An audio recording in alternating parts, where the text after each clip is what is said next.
What's up, everybody? Welcome to the last episode of 2024. Today, I'm going to talk to you guys about analyzing your Instagram strategy so that when 2025 makes its way into our new year, you are ready to go. So we're going to be going over everything that you can go through and check from this past year, things that you can change, things that you can pivot or optimize so that 2025 can be your best year yet on Instagram, on social media. I'm really excited about this episode. I'm going to go through my exact strategy that I use here at the Caitlin Rhodes, also our social media agency for all of our clients. Now, before we get started, I've been talking to you guys about my little self-mentoring that I'm doing, and today's chapter was really good. I'm not going to read the whole thing to you guys, but there's some parts of it that I want to highlight. So with 2025 coming in, I know you all are going to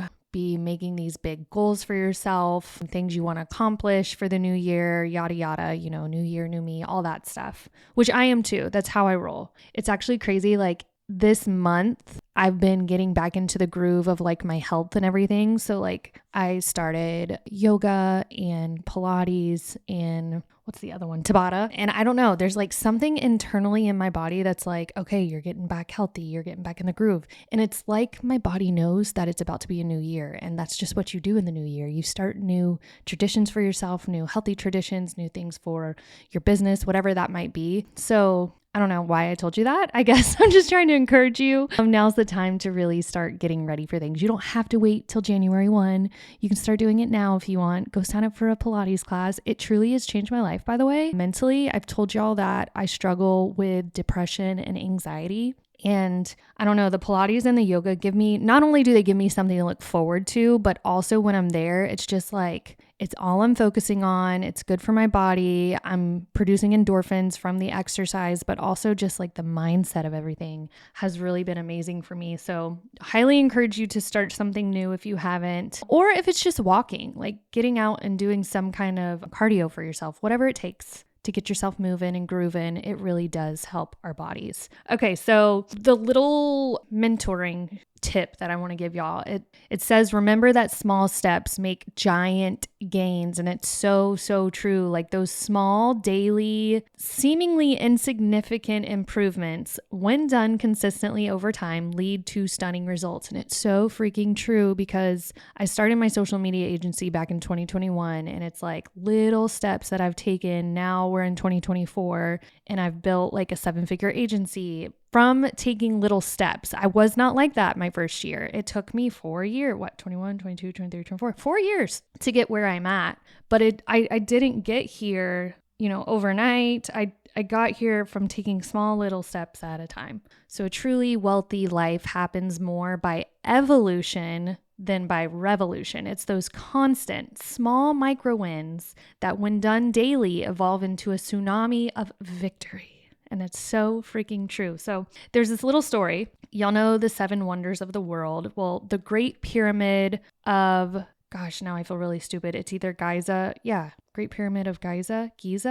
I'm going to say Giza. But what I learned is that pyramid, that Great Pyramid, it took 20 years to build. And I don't know if y'all have ever seen it, but it's this huge pyramid over in Giza. Gosh, I hope I'm saying that right, because now I don't want y'all to get upset with me if I'm not. I'm a dodo sometimes when it comes to pronouncing words. So if I'm saying that wrong, I'm super sorry. And I will go find out as soon as I get done with this episode if I said it right. And if I didn't, I will apologize on my stories, I promise. But what I want y'all to know is that huge pyramid, the Great Pyramid, it took 2.5 million stones, 50,000 workers to do that job. And that's just so astonishing to me. One of the 7 wonders of the world took 20 years to create. So you're over there upset because you've put in 30 days, 60 days, 90 days. Maybe you've been doing Instagram for a year and you're about to give up. Okay, well, those people took 20 years to build one of the greatest wonders in the world. So don't give up on yourself so quickly. What they said about the pyramid, the monument was made by placing one block of stone upon another block of stone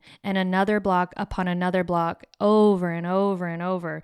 The focus wasn't on the pyramid, but on the constant act of placing the blocks. The attention was on the process, not the goal. Now, I know they always say it's not about the the destination, it's about the journey. Someone said that the other day while me and my husband were, I think we were at the movies or something, and I was laughing and making fun of him, but he's really right. Like, yes, we want to get to the goal, but it's that process before that really means a whole lot. And, consistency truly is the mother of mastery, and the little things that you do daily are so much more important than the big things that you might do annually. So really just take your time, reflect, and think about, okay, what can I do in the next 30 days to get me to my goal? What are the little things that I can do? The last thing that I want to close out with for this little mentorship segment, I've circled this really huge in my book. It's from The Wealth Money Can't Buy, Robin Sharma. I've been talking about it on the past couple episodes, but he closes out this chapter with, and when those around you don't get you or are not really interested in supporting you,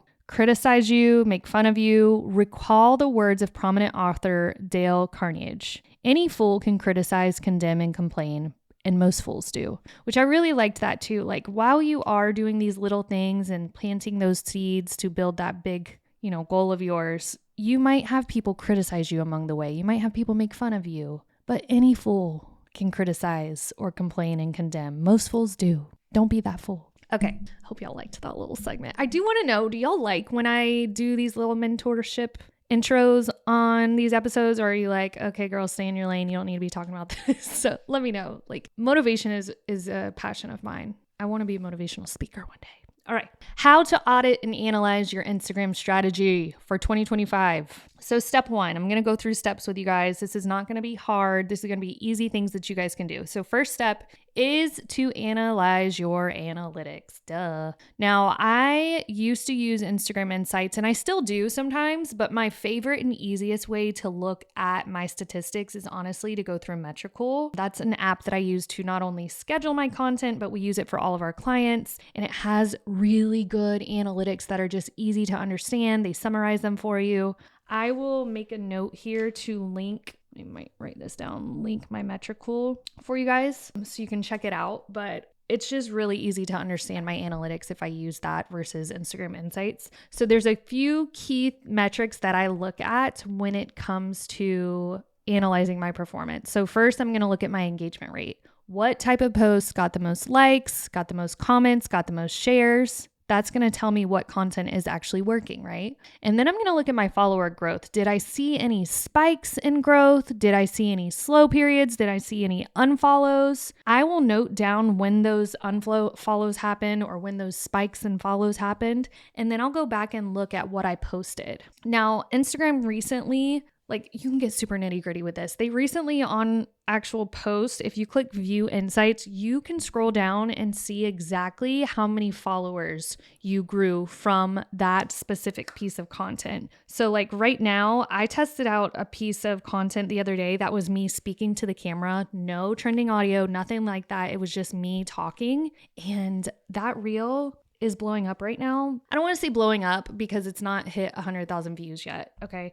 But it's like at 70,000 views. I posted it last week, and it's already got me 1,000 new followers. So since then, I have tried to make more content that is very similar to that. And my profile is kind of going back to normal because I told y'all a couple months ago, I was really struggling. Like, I was losing a lot of followers. I went from 173,000 to 170,000. So I lost 3,000 followers like within a couple months. So I don't know. There was a cleanup. Instagram did have a cleanup because they were trying to get rid of bot accounts and all that stuff. But it just makes me feel better. Like maybe it was my content. Maybe people are tired of the same thing, and me doing this new type of talking content, maybe they resonate with it better. I don't know. I'm still figuring it out, but it's really good to look at the engagement rate on things. It's good to check your insights, see how many people followed you from that. You can also look at your reach versus impressions. Were your posts being seen by new audiences, or are they just being seen by people who follow you? I also like to look at top performing posts. So I will go into Metricool and I will filter out my post,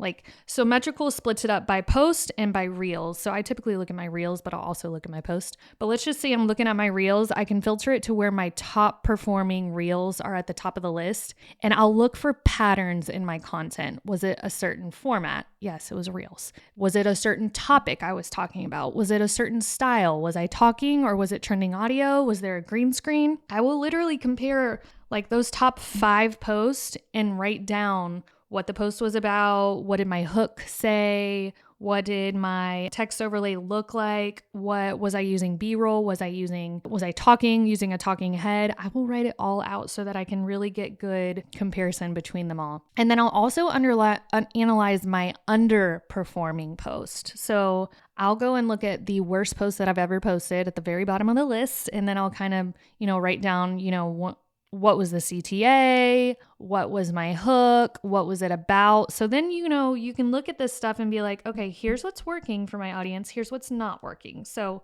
let's lean into the type of content that is working. And then you can also analyze your audience. Who is engaging the most with your content? Are you seeing more females? Are you seeing more males? Mine is definitely like 70% females, 30% males. Probably not even that. It's probably like 80% females. But with that in mind, I will sometimes change my language to where it says like, hey girl or hey sis, because I know that women are mainly looking at my content. I'll also look at the age range. Are they in their 20s? Are they in their 30s? Are they like at the age where they probably have kids? Are they retired? So you can look at all that. Mine is mainly, my top age group is 35 to 44. So I am mostly talking to people that are like, in that middle age range, kind of around my age. It just helps me to make content for them. So it is important to really look at who your audience is. So that is step 1, reflecting on your content for 2024. Step 2 is to audit your current strategy. So that will lay into your profile optimization, your content pillars, your posting schedule,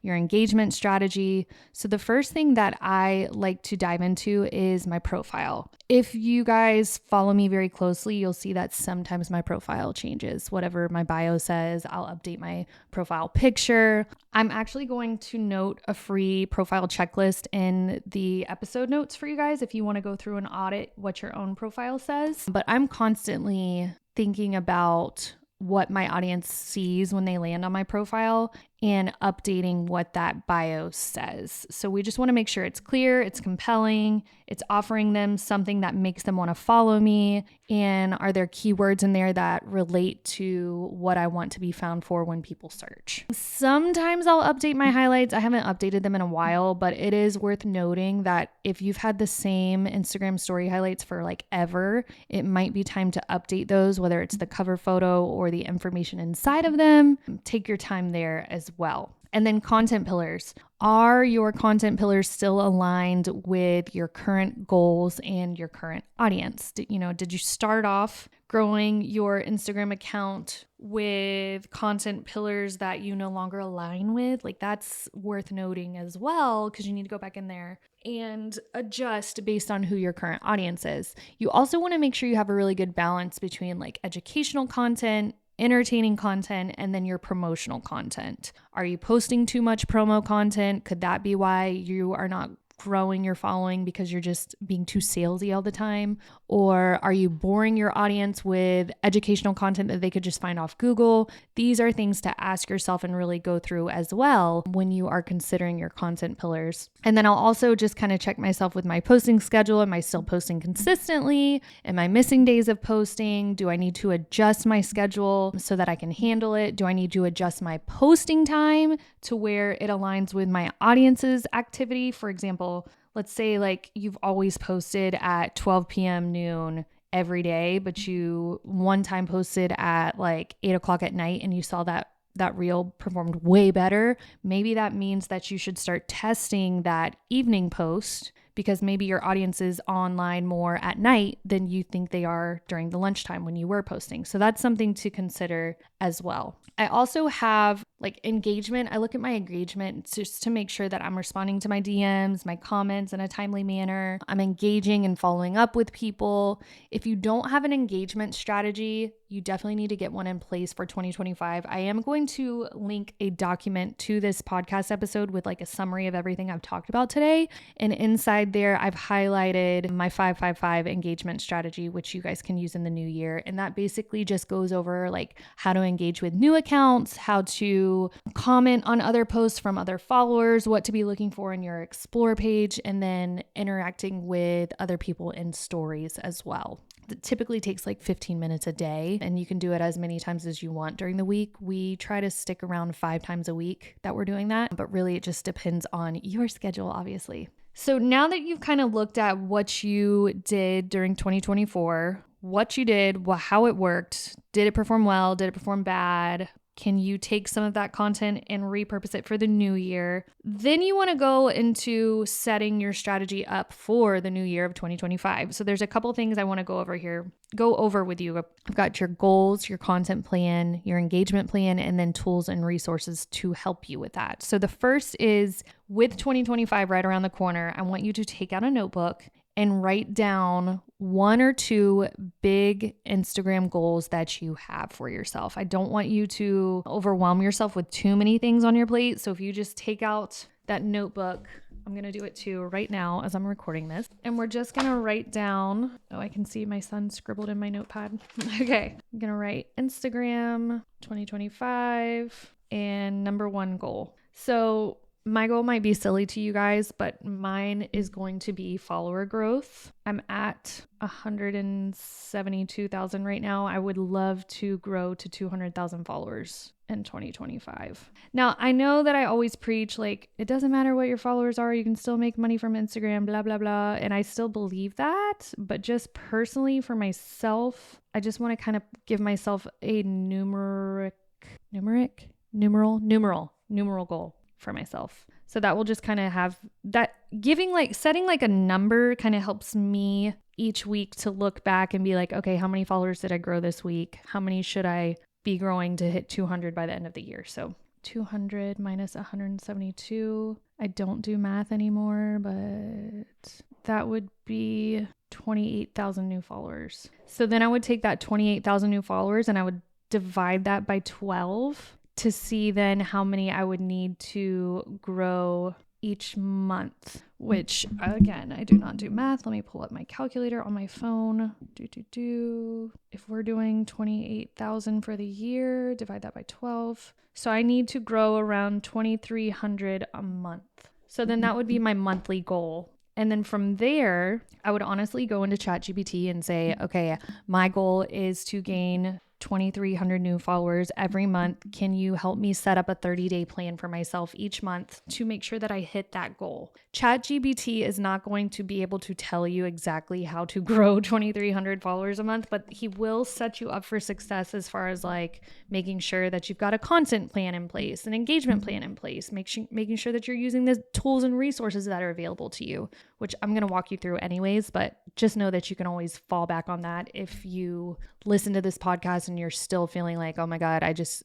listened to her explain all of this to me, but I still don't know where I'm starting at. ChatGPT can help. So for the content plan, maybe what you can do there is try to define trends or strategies that you can implement in your content. So you could write down like, I want to focus on a healthy amount of carousel posts and reels. I want to make sure that, 50% is trends, 50% is storytelling. I want to focus on high quality content rather than quantity. You have to decide what's important to you. Do you want to be very intentional with your content? Do you want to produce high quality content? Whatever your goal is, you're going to want to write that down in your notepad with your monthly goal. And then, of course, your engagement plan. Do you want to try to do 30 minutes a day? Do you want to try to do 30 minutes a week? Then you could break that up by 5 times a week. What's 30 divided by 5? 6. So 6 minutes a day, 5 times a week. Whatever it is that your goal is, you can break those up into tiny little goals, which again, this all ties back to my mentoring segment this morning. I got to rename that something else because I can't keep saying that, but they talked about little tiny wins each week will add up to this huge overall win at the end of the year. So that's what you want to focus on right now, is these little micro wins for yourself. So that's why I keep saying to split it up by 30 days. So you're not like overwhelming yourself when you hit 2025. You're not like, oh, I'm going to grow 28,000 new followers this year. No. You're going to focus on adding 2,300 people a month to yourself so that near the end of the year, you've reached that huge, big goal. Just kind of breaks everything down for you, and it takes a little bit of that pressure off, which is what I want to do. I don't want you guys to be overwhelmed by all of this new year, new me crap. Like, no, let's dumb it down into little tiny achievable moments that I can celebrate at the end of the year. And then with that is tools that you can use to analyze and improve your strategy. I told you guys I love using Metricool for analyzing content. Other tools that I use Instagram mostly for my Reels editing, but I sometimes will use InShot if I want to do like a voiceover with B-roll or add really cool transitions or something like that. Those are two of my top tools that I use on a daily basis as far as content goes. And then just to wrap all this up, actionable tips that you can use to stay on track with yourself. So monthly check-ins with yourself, or quarterly if you can't do the monthly thing. Like maybe this is not your full-time job like me and you can't handle checking in with yourself every month. So then set up a quarterly check-in, put it on your Google Calendar.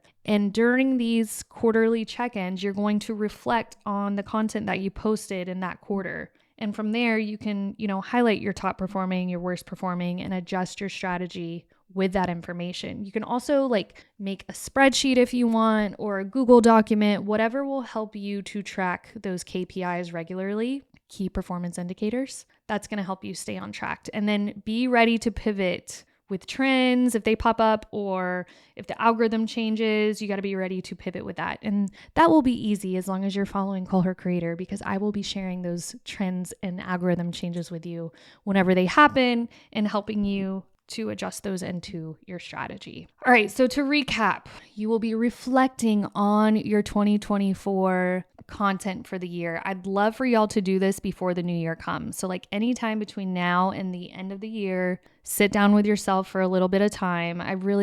30 minutes is fine. Sign up for Metricool if you don't have it, link your account. Honestly, the reason I'm saying that is because it will break up the information for you so much easier and make it super fast for you. If you don't want to sign up for Metricool, it's fine. Use your Instagram insights and you can kind of go through things manually. And then from there, you will take what you've learned and create your plan for 2025. But remember, to create that plan, you have to have a goal. So whether that's growing your following, or maybe that's making your first $1,000 from Instagram, or maybe it's just, networking on the app and making new friends with people, that's still very valuable in business as well.